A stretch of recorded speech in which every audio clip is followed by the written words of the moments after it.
ನಾನಿವತ್ತು ಈ ಸೊಪ್ಪಿನ ಪಲ್ಯ ಮಾಡುವಾಗ ಸ್ವಲ್ಪ ಕುಚ್ಚಲಕ್ಕಿಯನ್ನು ಹುರಿದು ಪುಡಿ ಮಾಡಿ ಹಾಕ್ಕೊಂಡಿದ್ದೇನೆ. ಎಷ್ಟು ರುಚಿಯಾಗಿ ಬಂದಿದೆ ಅಂತ ಹೇಳಿದರೆ ಅದ್ಭುತ ಅಂತಲೇ ಹೇಳ್ಬೋದು. ಇದು ಚಪಾತಿ, ಅಕ್ಕಿ ರೊಟ್ಟಿ, ರಾಗಿ ರೊಟ್ಟಿ, ಜೋಳದ ರೊಟ್ಟಿಗೆ ಸೂಪರ್ ಕಾಂಬಿನೇಷನ್. ಹಾಗೆ ಅನ್ನದ ಜೊತೆನೂ ತುಂಬಾ ಚೆನ್ನಾಗಿರ್ತದೆ. ಗಂಜಿ ಊಟಕ್ಕಂತೂ ತುಂಬ ಅಂದರೆ ತುಂಬ ರುಚಿಯಾಗಿರ್ತದೆ ಇದು. ನೀವು ಕೂಡ ಇದನ್ನು ಮನೆಯಲ್ಲೊಮ್ಮೆ ಟ್ರೈ ಮಾಡಿ. ಹಾಗೆ ನನ್ನ ವಿಡಿಯೋವನ್ನು ಆದಷ್ಟು ನಿಮ್ಮ ಫ್ಯಾಮಿಲಿ ಫ್ರೆಂಡ್ಸ್ಗೆ ಶೇರ್ ಮಾಡಿ. ಎಲ್ರಿಗೂ ನಮಸ್ಕಾರ. ನಾನಿಲ್ಲಿ 1 ಕಟ್ಟು ದಂಟಿನ ಸೊಪ್ಪು ತಗೊಂಡಿದ್ದೇನೆ. ಇದನ್ನು ಕ್ಲೀನ್ ಮಾಡಿ ನಾವು ಕಟ್ ಮಾಡ್ಕೋಬೇಕು. ನಾವೀಗ ಇದಕ್ಕೆ ಮಸಾಲೆ ರೆಡಿ ಮಾಡುವ. ಸ್ವಲ್ಪ ಕೊಬ್ಬರಿ ಎಣ್ಣೆ ಹಾಕ್ಕೊಂಡಿದ್ದೇನೆ.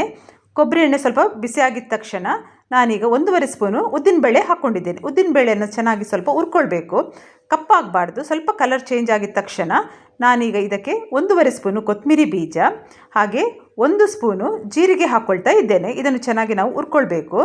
ನೋಡಿ, ಒಳ್ಳೆ ಪರಿಮಳ ಬರ್ತದೆ. ಈಗ ನಾನು 5 ಬ್ಯಾಡಗಿ ಮೆಣಸಿನಕಾಯನ್ನು ಹಾಕ್ಕೊಂಡಿದ್ದೇನೆ. ಇದು ಎಣ್ಣೆಯಲ್ಲಿ ಸರಿಯಾಗಿ ಫ್ರೈ ಆಗಬೇಕು, ಆಗ ಪಲ್ಯ ಒಂದು ಒಳ್ಳೆ ಪರಿಮಳವನ್ನು ಕೊಡ್ತದೆ. 4 ಹೆಸರು ಕರಿಬೇವು ಸೊಪ್ಪು, ಸರಿಯಾಗಿ ಇದನ್ನು ಫ್ರೈ ಮಾಡ್ಕೊಳ್ಬೇಕು. ಯಾಕಂದರೆ ಕರಿಬೇವು ಸೊಪ್ಪಿದು ಹಸಿ ಸ್ಮೆಲ್ ಹೋಗಬೇಕು. ಕರಿಬೇವು ಸೊಪ್ಪನ್ನು ಯಾವಾಗಲೂ ಈ ರೀತಿ ಫ್ರೈ ಆಗುವಾಗ ಅದು ಕ್ರಿಸ್ಪಿ ಆಗ್ತದೆ. ನೋಡಿ, ಅರ್ಧ ಸ್ಪೂನು ಸಾಸಿವೆ ಹಾಕ್ಕೊಂಡಿದ್ದೇನೆ. ಸಾಸಿವೆ ನಾನು ಸ್ಟಾರ್ಟಿಂಗ್ ಹಾಕ್ಕೊಂಡಿಲ್ಲ, ಯಾಕಂದರೆ ಅದು ಬೇಗ ಕಪ್ಪಾಗ್ತದೆ. ನೋಡಿ, ಚೆನ್ನಾಗಿ ಫ್ರೈ ಆಗಿದೆ, ಒಳ್ಳೆ ಪರಿಮಳ ಬರ್ತಾ ಉಂಟು. ಸಾಕು ಫ್ರೈ ಆದದೀಗ. ಈಗ ನಾನಿಲ್ಲಿ 2.5 ಸ್ಪೂನು ಕುಚ್ಚಲಕ್ಕಿಯನ್ನು ಡ್ರೈ ಆಗಿ ನಾನು ಹುರ್ಕೊಳ್ತಾ ಇದ್ದೇನೆ.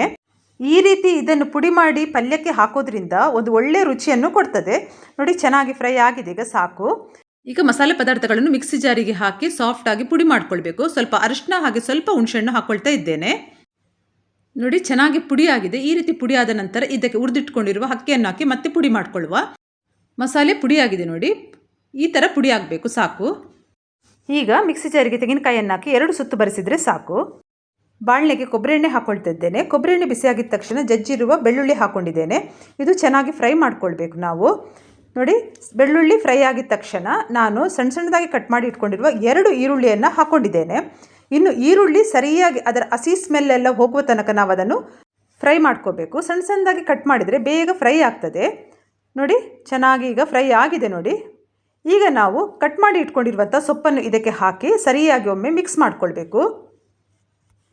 ಮತ್ತು ಮಸಾಲೆ ನಾವು ಈ ರೀತಿ ಮನೆಯಲ್ಲಿ ರೆಡಿ ಮಾಡಿ ಈ ಥರ ಪಲ್ಯ ಮಾಡಿದರೆ ಉಂಟಲ್ಲ, ತುಂಬ ರುಚಿಯಾಗಿರ್ತದೆ. ಮತ್ತು ನಾವು ಮಂಗಳೂರಿನವರು ಕುಚ್ಚಲಕ್ಕಿದು ಗಂಜಿಗೆ ಈ ಥರ ಪಲ್ಯ ಇದ್ದರೆ ಸಾಕು, ನಾವು ಊಟ ಮಾಡ್ತೇವೆ. ನೋಡಿ, ಸರಿಯಾಗಿ ಮಿಕ್ಸ್ ಆಗಬೇಕು ಯಾವಾಗಲೂ ಸೊಪ್ಪು. ಮತ್ತು ಉಪ್ಪು ಎಲ್ಲ ನಾವು ಸ್ವಲ್ಪ ಸೊಪ್ಪು ಬೆಂದ ಮೇಲೆ ಹಾಕೋಬೇಕು, ಮೊದಲು ಹಾಕೋಬಾರ್ದು. ಸ್ವಲ್ಪ ಇದನ್ನು ಮುಚ್ಚಿ ಈಗ ಬೇಯಿಸಬೇಕು. ಬನ್ನಿ, ಈಗ ಸೊಪ್ಪು ಬೆಂದಿದೆ ನೋಡೋಣ. ನೋಡಿ, ಚೆನ್ನಾಗಿ ಬೆಂದಿದೆ. ಈಗ ನಾವು ಇದನ್ನು ಒಮ್ಮೆ ಮಿಕ್ಸ್ ಮಾಡಿ ರುಚಿಗೆ ತಕ್ಕಷ್ಟು ಈಗ ನಾವು ಇದಕ್ಕೆ ಉಪ್ಪನ್ನು ಹಾಕ್ಕೊಳ್ಬೇಕು. ಉಪ್ಪು ಹಾಕಿದ ನಂತರ ಸರಿಯಾಗಿ ಇದನ್ನು ನಾವು ಮಿಕ್ಸ್ ಮಾಡ್ಕೊಳ್ಬೇಕು. ಇದೊಂದು ಒಳ್ಳೆ ಆರೋಗ್ಯಕರವಾದ ಪಲ್ಯ ಅಂತಲೇ ಹೇಳ್ಬೋದು. ತುಂಬಾ ಚೆನ್ನಾಗಿರ್ತದೆ. ನೋಡಿ, ಸರಿಯಾಗಿ ಮಿಕ್ಸ್ ಮಾಡ್ಕೊಳ್ಬೇಕು, ಯಾಕಂದರೆ ಸೊಪ್ಪು ಕೂಡ ಬೆಂದಿದೆ. ಈಗ ನಾವು ಇದಕ್ಕೆ ಪುಡಿ ಮಾಡಿ ಇಟ್ಕೊಂಡಿರುವ ಮಸಾಲೆಯನ್ನು ಮೊದಲಿಗೆ ನಾವು ಹಾಕ್ಕೋಬೇಕು. ಇದನ್ನು ಸರಿಯಾಗಿ ನಾವು ಮಿಕ್ಸ್ ಮಾಡ್ಕೋಬೇಕು. ಎಷ್ಟು ಪರಿಮಳ ಬರ್ತಾ ಉಂಟು ಅಂತ ಹೇಳಿದರೆ, ಯಾಕಂದರೆ ನಾವು ಮನೆಯಲ್ಲಿ ರೆಡಿ ಮಾಡಿರುವಂಥ ಮಸಾಲೆ ಎಲ್ಲ ಫ್ರೆಶ್ ಆಗಿ ತುಂಬ ಚೆನ್ನಾಗಿರ್ತದೆ. ಸೊಪ್ಪಿನ ಪಲ್ಯ ಕೂಡ ಅಷ್ಟೇ ರುಚಿಯಾಗಿ ಬರ್ತದೆ, ಒಳ್ಳೆ ಪರಿಮಳವನ್ನು ಕೂಡ ಕೊಡ್ತದೆ. ಮಿಕ್ಸಿ ಜಾರಿಗೆ ಒಂದು ಸ್ವಲ್ಪ ನೀರನ್ನು ಹಾಕ್ಕೊಂಡು ಇದಕ್ಕೆ ಮಿಕ್ಸ್ ಮಾಡ್ಕೊಳ್ತಾ ಇದ್ದೇನೆ. ಜಾಸ್ತಿ ನೀರು ಹಾಕ್ಕೋಬೇಡಿ, ಯಾಕಂದರೆ ಅಷ್ಟೊಂದು ಚೆನ್ನಾಗಿರಲ್ಲ, ಮತ್ತು ಸೊಪ್ಪಿನ ಪಲ್ಯದ ರುಚಿ ಹೋಗ್ತದೆ. ನೋಡಿ, ಇದನ್ನು ಸರಿಯಾಗಿ ಮಿಕ್ಸ್ ಮಾಡ್ಕೊಳ್ಬೇಕು. ಸೊಪ್ಪು ಕೂಡ ಕರೆಕ್ಟಾಗಿ ಬೆಂದಿದೆ ಮತ್ತು ಮಸಾಲೆ ಕೂಡ ಸರಿಯಾಗಿ ನಾವು ಫ್ರೈ ಮಾಡ್ಕೊಂಡಿದ್ದೇವೆ. ಇದನ್ನು ಮುಚ್ಚುವ. ಮಸಾಲೆ ಹಾಕಿದ ಮೇಲೆ ಜಾಸ್ತಿ ಹೊತ್ತು ಬೇಯಿಸೋದು ಬೇಡ.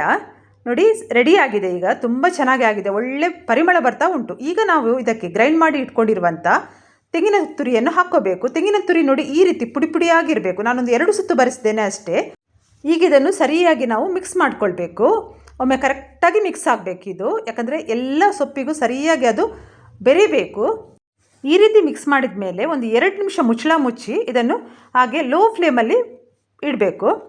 ಬನ್ನಿ ನೋಡುವ. ನೋಡಿ, ರುಚಿಯಾದ ಸೊಪ್ಪಿನ ಪಲ್ಯ ರೆಡಿ ಆಗಿದೆ. ಇವತ್ತಿನ ರೆಸಿಪಿ ಖಂಡಿತ ನಿಮಗೆಲ್ರಿಗೂ ಇಷ್ಟ ಆಗೇ ಆಗುತ್ತೆ. ನೀವು ಕೂಡ ಇದನ್ನು ಮನೆಯಲ್ಲಿ ಟ್ರೈ ಮಾಡಿ. ಹಾಗೆ ನನ್ನ ವಿಡಿಯೋಗೆ ಒಂದು ಲೈಕ್ ಮಾಡಿ, ಆದಷ್ಟು ನನ್ನ ವಿಡಿಯೋವನ್ನು ನಿಮ್ಮ ಫ್ಯಾಮಿಲಿ ಫ್ರೆಂಡ್ಸ್ ಜೊತೆ ಶೇರ್ ಮಾಡಿ ನನಗೆ ಸಪೋರ್ಟ್ ಮಾಡಿ. ಯಾರೆಲ್ಲ ನನ್ನ ಯೂಟ್ಯೂಬ್ ಚಾನಲ್ನ ಇಲ್ಲಿವರೆಗೆ ಸಬ್ಸ್ಕ್ರೈಬ್ ಮಾಡಿಲ್ವೋ, ಪ್ಲೀಸ್ ಸಬ್ಸ್ಕ್ರೈಬ್ ಮಾಡಿ. ಹಾಗೆ ನನ್ನ ವಿಡಿಯೋವನ್ನು ನಿಮ್ಮ ಫ್ಯಾಮಿಲಿ ಫ್ರೆಂಡ್ಸ್ಗೆ ಪ್ಲೀಸ್ ಶೇರ್ ಮಾಡಿ. ಎಲ್ಲರಿಗೂ ನನ್ನ ಪ್ರೀತಿಯ ಧನ್ಯವಾದಗಳು.